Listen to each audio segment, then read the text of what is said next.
बच्चों, अब हम पढ़ेंगे पाठ 16। हमारे पाठ 16 का नाम है झील हमारी सौंदर्य चेतना। पाठ परिचय। सांस्कृतिक गरिमा और प्राकृतिक सौंदर्य की दृष्टि से झील जल स्रोतों का सबसे अद्भुत रूप है, क्योंकि इसमें पानी गतिशील होते हुए भी स्थिर होता है। इसे घिरी खाड़ी, खाला, सरोवर, कुंड, ताल, जलाशय, अरबात आदि नामों से पुकारा जाता है। हम यहाँ पूर्वी तथा दक्षिणी आदि दिशाओं में स्थित झीलों का परिचय जानेंगे। मानव जीवन का इतिहास इस तथ्य का साक्षी है कि सभ्यता का विकास जल के सामीप्य में हुआ है। इसी जल स्रोत की निकटता सभ्यता के विकास का अत्यंत महत्वपूर्ण पहलू रहा है। जल यूं तो संपूर्ण जीव जगत की आधारभूत आवश्यकता है, किंतु इसकी उपयोगिता केवल मनुष्य के भौतिक जीवन तक सीमित नहीं है। जल के अवलोकन, स्पर्श और ध्वनि ने मानव की कल्पना को गहराई और विराटता प्रदान करके की संवेदनाओं को सृजनात्मक विस्तार भी दिया है। सच तो यह है कि सृष्टि का स्फुरण ही जल राशि से हुआ।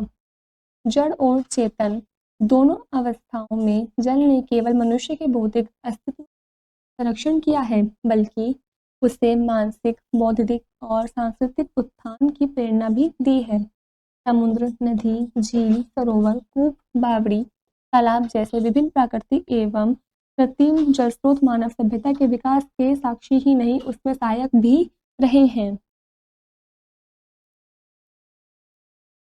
भारत देश के पूर्वी राज्यों में झीलों की संख्या की दृष्टि से उड़ीसा का विशेष स्थान है। उड़ीसा की विशालतम झील विश्व प्रसिद्ध चिल्का झील है, जो पूरे के दक्षिण में स्थित है। नाशपाती के आकार की इस रमणीय झील को 150 से अधिक प्रजातियों के प्रवासी पक्षी अपनी क्रीड़ाओं से अभिभूत करते हैं। इस प्राकृतिक झील की लंबाई 70 किमी और चौड़ाई 52 किमी है। आलू की एक छोटी सी देरी इस झील को समुद्र से पृथक करती है।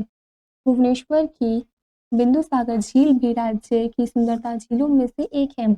1300 फुट लंबी और 700 फुट चौड़ी इस झील का निर्माण 13वीं सदी में हुआ था।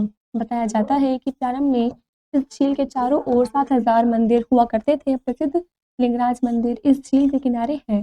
कोणार्क से केवल 3 किमी दूर पर चंद्रभाग झील है, जो चंद्रभाग नदी का अवशेष है। यह सरोवर अत्यंत पवित्र माना जाता है। इसका संबंध भगवान कृष्ण से है। पश्चिम बंगाल में रविंद्र सरोवर का कृत्रिम झीलों में प्रमुख स्थान है। रविंद्र के नाम पर बनी यह झील खजूर के पेड़ों से घिरी हुई है और नौकायन की दृष्टि से उपयुक्त मानी जाती है। मुर्शिदाबाद की मोती झील भी काफ़ी खूबसूरत है।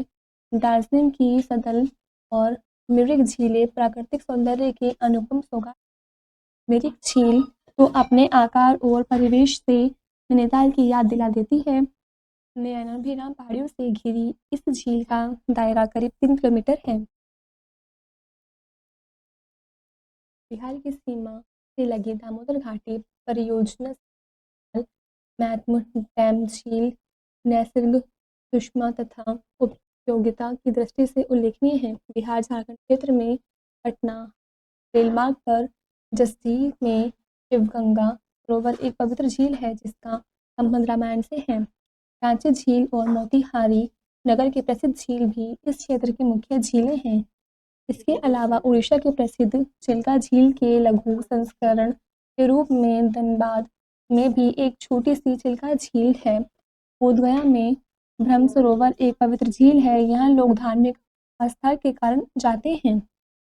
पूर्वोत्तर क्षेत्र में असम में शिवसागर ताल अपनी ऐतिहासिक और प्राकृतिक सुंदरता के कारण समूचे क्षेत्र में विख्यात है।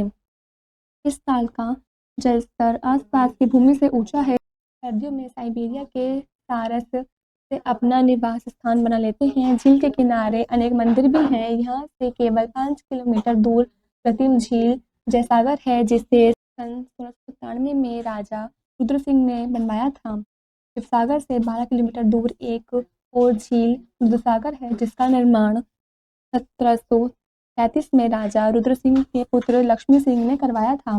बाद में यहीं पर गौरीसागर झील बनवाई गई। गुवाहाटी से 64 किलोमीटर दूर संदुबी झील है, जिसे पिकनिक स्थल के रूप में विकसित किया गया है। मेघालय में शिलांग की बोर्ड्स झील को शिलांग नगर की शोभा माना जाता है। यह स्थान पूर्वोत्तर क्षेत्र में प्रमुख पिकनिक स्थलों में गिना जाता है। इसके निकट वनस्पति उद्यान और संग्रहालय के अलावा सिरोनोलिन जल प्रपात भी है। दक्षिण भारत में प्राकृतिक तथा कृत्रिम झीलों का जाल बिछा हुआ है। आधुनिक युग में कृत्रिम झीलों का निर्माण दक्षिण भारत में ही शुरू हुआ। कर्नाटक की कृष्ण सागर झील स्थापत्य कला की श्रेष्ठता का अद्भुत उदाहरण है। मजेदार बात यह है कि इस जलाशय तथा बांध के निर्माण में सीमेंट का इस्तेमाल बिल्कुल नहीं किया गया। बेंगलुरु के पास स्थित पंपा सरोवर का संबंध रामकथा से जुड़ा है। इसी के समीप सीता सरोवर और मानसरोवर है। पंपा सरोवर को दक्षिण का कैलाश मानसरोवर कहा जाता है। बेंगलुरु की मोती झील पर्वत के अंचल में जड़े मोती जैसी प्रतीत होती है। इसमें पानी 2 पहाड़ी झरनों से आता है। बेंगलुरु से लगभग 30 किलोमीटर दूर हेमारघाट झील कर्नाटक के प्रमुख दर्शनीय स्थलों में से एक है। लगभग 1000 एकड़ में फैली इस विशाल झील के निकट ही चामराज सागर है। बेंगलुरु की सैंकी और हुलसूर झीलें नौकायान करने वालों के आकर्षण का केंद्र है।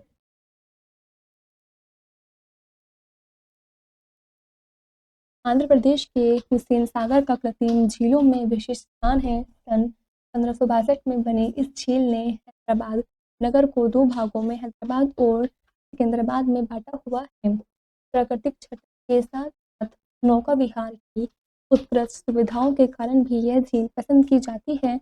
हैदराबाद में ही मीठे पानी की कोलरूरे झील प्रकृति की एक बेजोड़ धरोहर है। यहाँ कई प्रकार के जल जंतु पाए जाते हैं।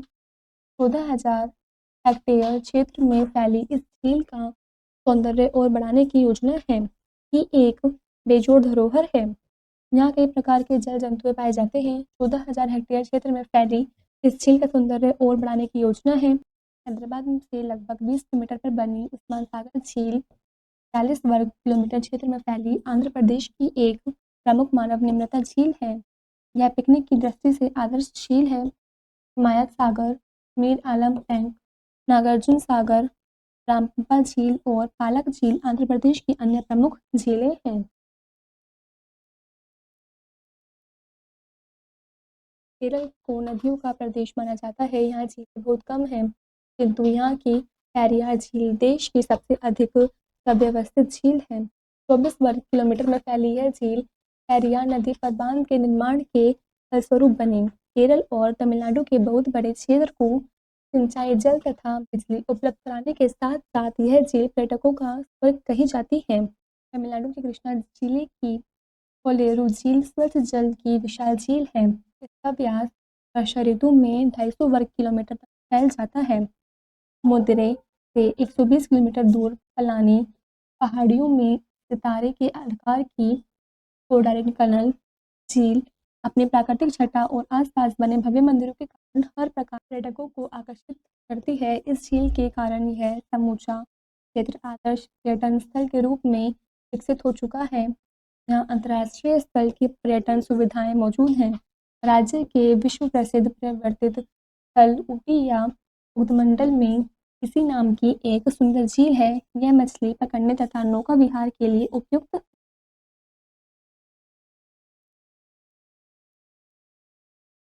राज्य की कुंभकोणम झील का उल्लेख पुराणों में मिलता है। यहाँ हर 12 वर्ष बाद कुंभ मेला लगता है। इसके किनारे अनेक मंदिर हैं। केवरियन पर्वत श्रृंखला में वनों से आच्छादित ये झील अपने अद्वितीय नैसर्गिक सौंदर्य के लिए विख्यात है।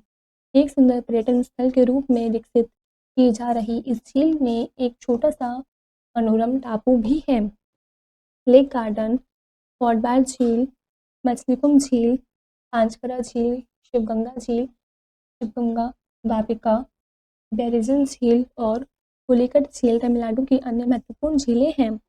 समूचे भारत में धार्मिक, पौराणिक, सांस्कृतिक एवं प्राकृतिक सौरभ बिखेरती ये झीलें देश के सामाजिक व आर्थिक विकास में भी मूल्यवान योगदान कर रही हैं। झील, सरोवर, ताल, जलाशय आदि नामों से अभिहित होने वाले ये जल स्रोत भारत की सांस्कृतिक एवं प्राकृतिक गरिमा को प्रतिबिंबित करने के साथ-साथ देश के विकास को भी गति दे रहे हैं। हमें ध्यान रखना होगा कि हमारी यह अमूल्य धरोहर प्रगति की आड़ में फैल रहे प्रदूषण के प्रहार से बची रहे।